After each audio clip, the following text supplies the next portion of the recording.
अस्सलाम वालेकुम स्टूडेंट्स। अभी हम डिस्कस करने जा रहे हैं क्रिमिनोलॉजी सीरीज 2022 का पेपर। ठीक है, तो हमारे पास पहला क्वेश्चन है, differentiate between crime, deviance, sin and vice. ठीक है, तो क्राइम को जो है ये हमने अपनी आउटलाइन में पढ़े थे ये सारे टॉपिक्स। तो क्राइम जो है एक ऐसा बिहेवियर है जो कि इसको हम डिफाइन करते हैं that violets a law established by the state. कोई भी लॉ जो स्टेट ने बनाया हो और उसको अगर वायलेट किया जाए तो उस वायलेशन के बिहेवियर को हम कहते हैं ये क्राइम है। ठीक है, ये हमेशा लीगल सैंक्शंस की तरफ से पनिशेबल होता है और ठीक है ये रेंज में होता है माइनर ऑफेंसेस से लेकर सीरियस क्राइम्स तक। ठीक है, नेक्स्ट हमारे पास है डेविएंस। डेविएंस जो है ये रेफर्स टू द बिहेवियर और action that go against societal norms and expectations but may not necessarily be illegal. Deviance होता है सोसाइटल नॉर्म्स को डेविएट कर जाना। ठीक है, उनको उनके अगेंस्ट चलना। ये इलीगल भी हो भी सकता है और नहीं भी, यानी ये क्राइम भी हो सकता है और नहीं भी। फॉर एग्जांपल, किसी ने अगर अनकन्वेंशनल किस्म का ड्रेस पहना हुआ है तो ये सोसाइटी को के खिलाफ, नॉर्म्स के ख़िलाफ़ है, ये डेविएंस है, लेकिन ये लॉ नहीं है। ठीक है, लॉ तब बनता है जब उसके ऊपर लीगल सैंक्शंस अप्लाई की जा सके। ठीक है, नेक्स्ट हमारे पास है सिन। सिन जो है ना ये रिलीजियस कॉन्सेप्ट है, मॉरल कॉन्टेक्स्ट, यानी कि एक ऐसा एक्शन जिसमें आप डिवाइन लॉ को या मॉरल कोड्स को वायलेट करते हो। ये रिलीजियस स्टैंडर्ड से जज किया जाता है और ये भी इंक्लूड जो है वो हो सकता है इसके ऊपर लीगल सैंक्शंस लगे और ये भी हो सकता है कि ना लगे। ठीक है, वाइस। वाइस जो है ये इमोरल और wicked behaviour often associated with excessive intelligence in pressure such as drug abuse, यानी ऐसे बिहेवियर्स जो कि एक्सेसिव इंटेलिजेंस जिसमें इंटेलिजेंस की वजह से होते हैं। ठीक है, खासतौर पे प्रेशर बिहेवियर, प्रेशर जो होता है उसमें।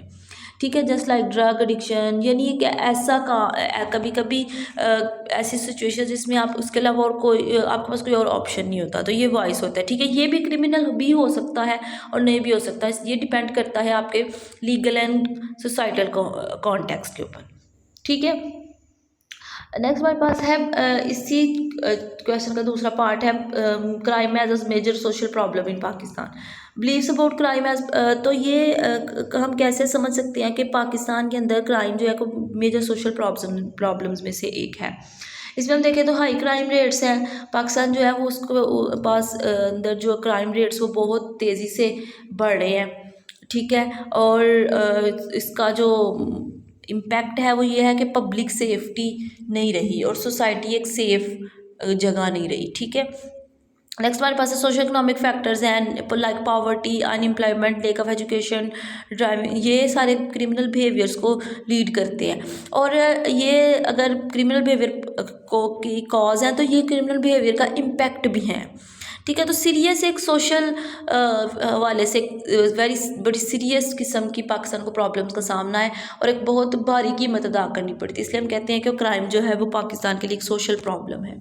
वीक लीगल सिस्टम है, corruption and efficiency within the law enforcement or judicial systems hinder effective crime prevention and punishments. ठीक है, वीक लीगल सिस्टम है, करप्शंस और इनएफिशिएंसी है, लॉ इन्फोर्समेंट जस्टिस पे पॉलिटिकल इन्वॉल्वमेंट्स हैं, इसकी वजह से जो है वो अक्सर मुजरिम जो है वो कानून से बच जाते हैं। सोशल डिस्टिंग इंटीग्रेशन है, वो फैमिलीज जो डिसऑर्गेनाइज्ड हो या कम्युनिटी फ्रेगमेंटेशन इस तरह से हो जो कि हार्श हो, तो ये क्रिमिनल एक्टिविटीज़ को में कंट्रीब्यूट कर सकती हैं।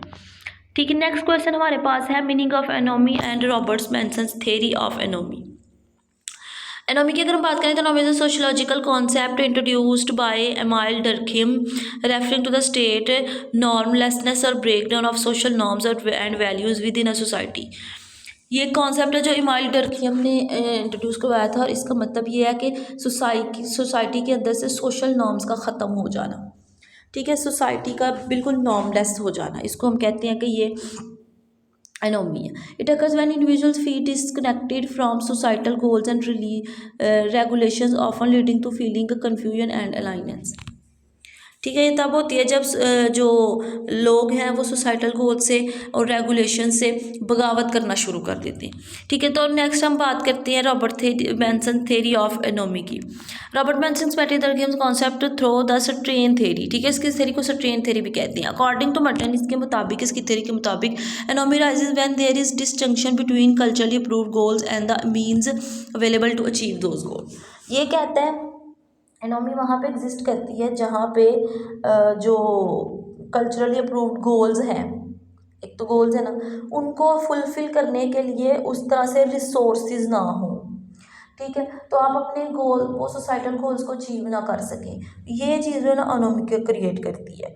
ठीक है। इसको अगर हम डिटेल में देखें तो ये कहता है कल्चरली डिफाइंड गोल्स होते हैं, यानी कि कोई भी सोसाइटी है ना उसके डिफाइंड गोल्स होते हैं। ठीक है। फॉर एग्जांपल सोशल स्टेटस हासिल करना है, वेल्थ हासिल करनी है, etc। ठीक है। लेजिटिमेट मीन्स इन सबको पूरा करने के लिए ना कुछ सोसाइटी जो है वो कुछ लेजिटिमेट, कुछ लीगल मीन्स अप्रूव करती है, just like unemployment, education, etc। Strain कब आता है? जब ये जो सोसाइटल गोल्स इनको हासिल करने के लिए लोगों के पास, इंडिविजुअल्स के पास लेजिटिमेट मीन्स ना हो। ठीक है। ना हो से मुराद है कि वो उनको अवेलेबल ना हो, तो वो स्ट्रेन या प्रेशर एक्सपीरियंस करते हैं, और ये स्ट्रेन जो है उनको डेवियंस की तरफ ले जा सकता है और अल्टीमेटली ये क्राइम की तरफ लेके जा सकता है। ठीक है। नेक्स्ट है modes of individual adaptation. Merton ने identified 5 individual adopt to strain, यानी कि 5 जो अडॉप्टेशन है वो स्ट्रेन के हवाले से इंडिविजुअल्स में देखी जाती है। कन्फॉर्मिटी है, accepting both goals and means, जो गोल्स एंड मीन्स आपको अवेलेबल है उसको एक्सेप्ट कर लेना। इनोवेशन है, accepting goals but rejecting legitimate means often leading to criminal behaviour. ठीक है। जो लेजिटिमेट इनोवेशन है ये इसमें क्या करते हैं, ये बिहेवियर है, इसमें इंडिविजुअल्स क्या करती हैं कि गोल को तो एक्सेप्ट कर लेते हैं, मतलब उन्होंने गोल एक्सेप्ट कर लिया कि हम दौलत कमाएंगे, लेकिन वो इलीगल मीन्स को रिजेक्ट कर देते हैं और ये क्रिमिनल बिहेवियर की तरफ लेके जाता है। ठीक है। नेक्स्ट हमारे पास है ritualism, abandoning goals but rigidly adhering to means. ठीक है। गोल्स को अबेंड कर देना, छोड़ देना, लेकिन रिजिडली अडेयरिंग टू मीन्स को पकड़े रखना। Retreatism, rejecting both goals and means leading to withdrawal. दोनों को सोसाइटी के दोनों गोल्स को भी रिजेक्ट कर देना, मीन्स को भी रिजेक्ट कर देना, और वहाँ सोसाइटी से विड्रॉ ले लेना, यानी सोसाइटी से अलहदा हो जाना। फिर है rebellion, rejecting established goals and means in favour of alternative ones. अपने गोल्स को भी रिजेक्ट कर देना, सोसाइटी के गोल्स और मीन्स दोनों को रिजेक्ट करके उनका अल्टरनेटिव ढूंढ लेना, ये होते हैं रिबिलियन, जिनको हम उर्दू में बगावत कहते हैं। ठीक है। तो ये मार्टन्स की थ्योरी है, ये एक्सप्लेन करती है कि सोसाइटल स्ट्रक्चर और इनक्वालिटी कैसे क्राइम की तरफ लीड करता है। ठीक है। नेक्स्ट हमारे पास है juvenile delinquency and history of juvenile justice system. Juvenile, ये क्वेश्चन हमारे पास हर पेपर में ऑलमोस्ट रिपीट हुआ है, जुवेनाइल जस्टिस सिस्टम की हिस्ट्री या उसका रोल। तो जुवेनाइल डेलिक्वेंसी, इसको हम ओवरऑल बस देखेंगे। जुवेनाइल डेलिक्वेंसी की अगर हम बात करें तो refers to the criminal acts committed by the individual typically under the age of 18। 18 साल से छोटे लोग अगर क्रिमिनल एक्टिविटीज़ की तरफ आए तो हम कहते हैं जुवेनाइल डेलिक्वेंसी। ठीक है। इससे अगर हम हिस्ट्री की बात करें तो जुवेनाइल सिस्टम इन पाकिस्तान कुछ साल पहले ही ये इंट्रोड्यूस हुआ था, ओवर द ईयर ये बना है। ठीक है। Influenced by colonial law and modern legal reforms, कुछ मॉडर्न लीगल रिफॉर्म्स, कुछ कलोनियल एरा की जो लॉज हैं उनको करके ये जुवेनाइल सिस्टम पाकिस्तान में, जस्टिस सिस्टम पाकिस्तान में बनाया गया है। ठीक है। इनिशियली जो जुवेनाइल ऑफेंडर्स थे उनको अडल्ट्स के साथ ही ट्रीट किया जाता था। ठीक है। 1960s में पाकिस्तान में जो है जुवेनाइल कोर्ट्स इस्टेब्लिश की गई थी। ठीक है। अब हम रोल ऑफ जुवेनाइल कोर्ट्स की बात करते हैं। ये जो है focus on rehabilitation rather than punishment. Juveniles को पनिश नहीं किया जाता, ठीक है, उनको रिहैबिलिटेट करने की कोशिश की जाती है। These courts aim to prevent recidivism by offering counselling, education and community service to alternative to interaction. ठीक है। ये काउंसलिंग, एजुकेशन, कम्युनिटी के जरिए रेडिविज्म को प्रिवेंट करने की कोशिश करती हैं। एक्चुअली ये जुवेनाइल जस्टिस सिस्टम का जो मकसद है वो ये है कि जो जुवेनाइल्स हैं उनको किसी भी किस्म से वायलेंस से बचाया जा सके। ठीक है। जाहिर है अभी वो अंडर एज है, बाद में बड़े होंगे, काफ़ी ज़्यादा उनकी लंबी ज़िंदगी पड़ी है, तो अगर आप उनको वायलेंट की तरफ ले जाएंगे तो पूरी ज़िंदगी के लिए वो क्रिमिनल बिहेवियर्स में फंस जाएंगे, इसलिए उनको रिहैबिलिटेट करने की कोशिश की जाती है, उनको पनिश नहीं किया जाता। ठीक है। नेक्स्ट हमारे पास क्वेश्चन है colonial legacy of police force in Pakistan. Pakistan में जो है वो हम जानते हैं पुलिस सिस्टम जो इस वक्त चल रहा है ये कॉलोनियल लेगेसी का हिस्सा है।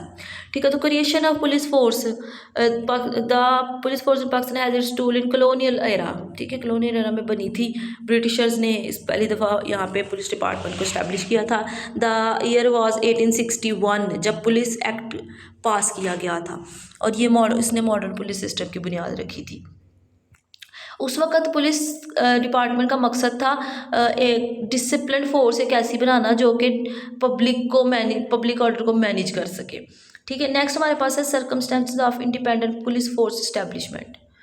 पुलिस फोर्स को इस्टेब्लिश करने के लिए जो है वो 1947 के बाद भी जो है वो कोशिशें की गई हैं। ठीक है, major changes in police department, colonial era की तो हमने बात कर ली। अब देखते हैं कि पाकिस्तान के अंदर के पुलिस डिपार्टमेंट में मेजर चेंजेस क्या आई हैं। मेजर चेंजेस यही आई हैं, कम्युनिटी पुलिसिंग को इंट्रोड्यूस करवाया गया है, यानी कम्युनिटी ओरिएंटेड पुलिसिंग स्ट्रेटजीज़, जिसमें जो है वो एक कॉपरेशन पब्लिक और पुलिस के दरमियान बढ़ाने की कोशिश की गई है। अकाउंटेबिलिटी मेजर्स लिए गए हैं, जो है ना पुलिस को अकाउंटेबल करने के लिए, मिसकंडक्ट्स या इम्प्रॉपर ट्रांसपेरेंसीज के लिए अकाउंटेबल करने के लिए स्ट्रॉन्ग सिस्टम इंट्रोड्यूस करवाया गया है।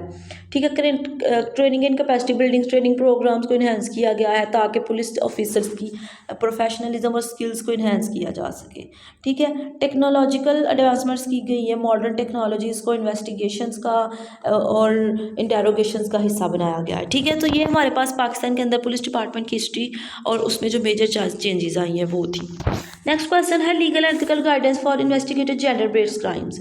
जेंडर बेस्ड क्राइम्स जो है वो आपको हमें पता है कि it is the one of the most sensitive issues in society. ठीक है, तो उनको इन्वेस्टिगेट करने के लिए कुछ लीगल कुछ एथिकल गाइडलाइंस हमें प्रोवाइड की जाती हैं। लीगल गाइडेंस की अगर हम बात करें तो पहले है victim centric approach. Legal framework should prioritise the rights and dignity of the victim, law such as the protection against harassment of women of the work place act 210 emphasizes the need for victim centric approach। यानी ये जो crimes हैं इनको investigate करने के लिए victim centre approach होनी चाहिए, यानी कि एक ऐसी अप्रोच जो कि विक्टिम के राइट्स और डिग्निटी को ज़्यादा प्रायोरिटाइज करे अगेंस्ट द ऑफेंडर।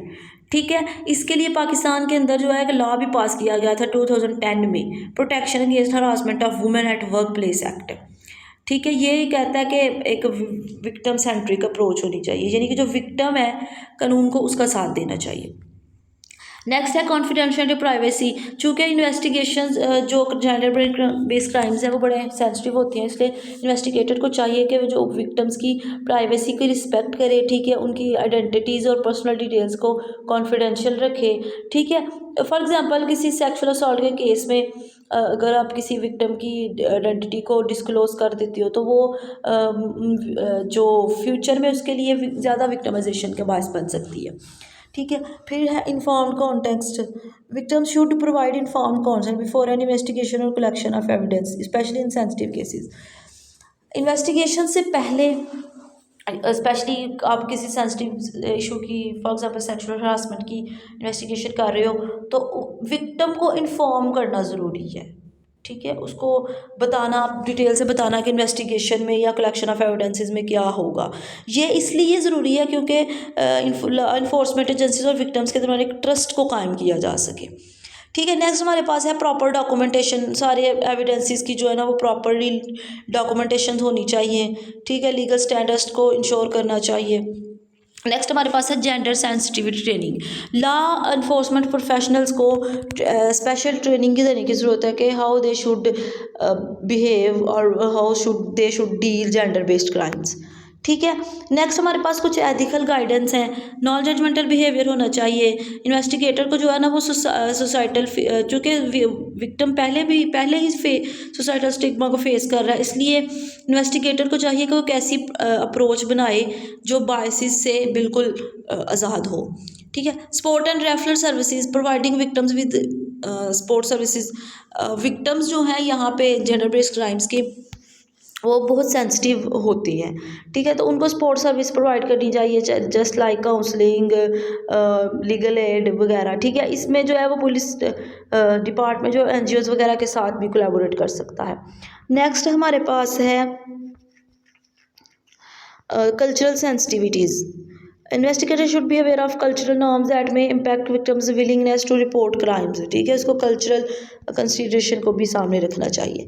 ये हमारे पास कुछ लीगल एंड एथिकल गाइडेंस थी जो कि जेंडर बेस्ड क्राइम की इन्वेस्टिगेशन के हवाले से हमें दी गई। नेक्स्ट क्वेश्चन है forensic criminal investigation. Forensic criminal investigation का मतलब है कि साइंटिफिक मेथड्स और टेक्निक्स को यूज़ करना एविडेंसेस की कलेक्शन, प्रिजर्वेशन और एनालिसिस के लिए, ठीक है। इसको जो है ना वो इस प्रोसेस में जो क्रिमिनल फोरेंसिक क्रिमिनल इन्वेस्टिगेशन है, इसमें मुख्तलिफ disciplines just like biology, chemistry, digital forensic वगैरह जो है ना वो अपना रोल प्ले करती हैं। अब हम देखते हैं कि पाकिस्तान में फोरेंसिक क्रिमिनल इन्वेस्टिगेशन के अंदर कौन सी हर्डल्स हैं। पहली बात तो ये लेक ऑफ इंफ्रास्ट्रक्चर है। पाकिस्तान के अंदर बहुत सी जो फोरेंसिक लेबॉर्ट्रीज़ हैं वो अंडर रिसोर्स्ड हैं, ठीक है। उसमें नेसेसरी इक्विपमेंट्स और टेक्नोलॉजी की कमी है। ये इसकी वजह से क्या होता है कि इन्वेस्टिगेशन में डिले होता है, ठीक है। फिर इनसफिशिएंट ट्रेनिंग है। लॉ इन्फोर्समेंट एजेंसीज के अंदर काम करने वाले बहुत से लोग जो हैं वो इन फोरेंसिक मेथड्स को जानते ही नहीं है, ठीक है, उनको यूज़ करना नहीं जानते। बहुत से ऑफिसर्स के पास नॉलेज और स्किल्स की कमी है फोरेंसिक एविडेंसेस को हैंडल करने के लिए, ठीक है। फिर ब्यूरोक्रेटिक चैलेंजेस हैं। Forensic investigation process often forces bureaucratic red tape resulting in delays and inefficiencies. ये ब्यूरोक्रेटिक चैलेंजेस का मतलब है कि जो मैनेजमेंट है हमारी, एडमिनिस्ट्रेशन है, उसके दरमियान और फोरेंसिक डिपार्टमेंट के दरमियान जो है ना वो जब रिसोर्सेज की कमी की वजह से या किसी भी वजह से वो कोऑपरेशन की कमी होती है तो हम कहते हैं कि ये ब्यूरोक्रेटिक चैलेंज आ रहा है, ठीक है। इसकी वजह से क्या होता है कि जो हमारे पास फोरेंसिक एजेंसीज़ हैं उनके पास टाइमली इन्वेस्टिगेशंस करने के लिए एविडेंसेस और दूसरे रिसोर्सेज की कमी हो जाती है, ठीक है। नेक्स्ट हमारे पास है पब्लिक ट्रस्ट इश्यूज़। बहुत से कल्चरल जो है ना कंसिडरेशन वाली पब्लिक जो आम लफ्ज़ों में कह लो पुराने ख्यालात की, वो फोरेंसिक प्रोसेस के ऊपर ट्रस्ट ही नहीं करती, ठीक है। और दूसरी चीज़ एक ये है कि सोसाइटी में होने वाली जो डिसइंटीग्रेशन है इंक्लूडिंग करप्शन एंड इनएफिशिएंसी, वो भी विक्टिम्स को इस चीज़ पे राज़ी नहीं करती कि वो फोरेंसिक जो पाकिस्तान के अंदर फोरेंसिक डिपार्टमेंट है उसके ऊपर ट्रस्ट कर सके, ठीक है। नेक्स्ट हमारे पास है लीगल फ्रेम लिमिटेशंस। जो है ना एविडेंस, ये जो फोरेंसिक इन्वेस्टिगेशन है इसके अंदर भी कुछ लीगल लिमिटेशंस हैं जिनका उनको सामना करना पड़ता है। नेक्स्ट क्वेश्चन है role of community policing curtailing crime in Pakistan. Community policing क्या होती है? एक ऐसी पुलिस स्ट्रेटजी जिसमें लॉ इन्फोर्समेंट एजेंसीज और कम्युनिटी के दरमियान एक कॉपरेशन बिल्ड किया जाता है और वो दोनों मिल के जो है ना वो लॉ इन्फोर्समेंट के लिए काम करती हैं, ठीक है। अब हम बात करते हैं कि कर्टेलिंग क्राइम्स को कम करने में कम्युनिटी पुलिसिंग का क्या रोल है। सबसे पहला पॉइंट है बिल्डिंग ट्रस्ट। कम्युनिटी